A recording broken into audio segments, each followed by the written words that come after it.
Hello, Acha. Let's read out the question first. In the circuit shown, the reading of ammeter is doubled after the switch is closed.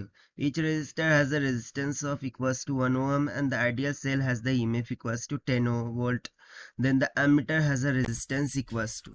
So यहाँ पर आप circuit में देख सकते हैं कि हमें सम रेजिस्टेंस गिवन है, ठीक है। इसको हम मान लेते हैं स्मॉल आर के इक्वल, ठीक है।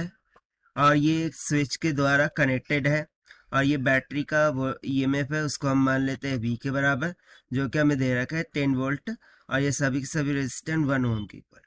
सो ये एमीटर जो इनके साथ कनेक्टेड है, इसकी कुछ ना कुछ इंटरनल रेजिस्टेंस होंगी। सो उसको हम मान लेते हैं कैपिटल ऑफ आर के इक्वल, जिसका मान हमें यहाँ पर कैलकुलेट करना है। तो चलिए स्टार्ट करते हैं सोल्यूशन से, but before of its let's talk about the key concept which we are going to use here for this question. So according to Ohm's law V is equals to I into R होता है।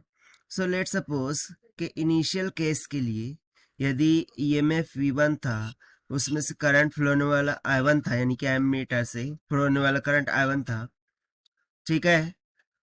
So basically यहाँ पर resistance तो constant रहने वाली है। It means that कि मैं बोल सकता हूँ V1 भी directly proportional to I1। And second case में जब स्विच को क्लोज कर देंगे so V2 will be directly proportional to I2 हो जाएगा। इन दोनों को डिवाइड कर दिया, सो मुझे क्या मिल जाएगा, सिंपली एक रेशियो मिल जाएगा कि V2 by V1 is equals to I2 by I1। And according to question जब हम स्विच को क्लोज कर रहे हैं सो उस टाइम पर जो एमीटर का करंट है वो 2 टाइम्स हो रहा है, यानी कि ये रेशियो किसके बराबर आएगा, 2 के इक्वल आएगा।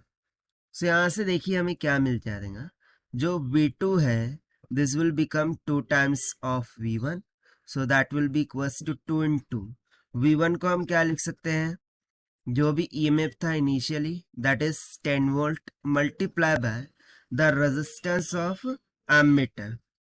सो वो हमने क्या लिख रखा है यहाँ पर, R divided by the resistance R plus capital R।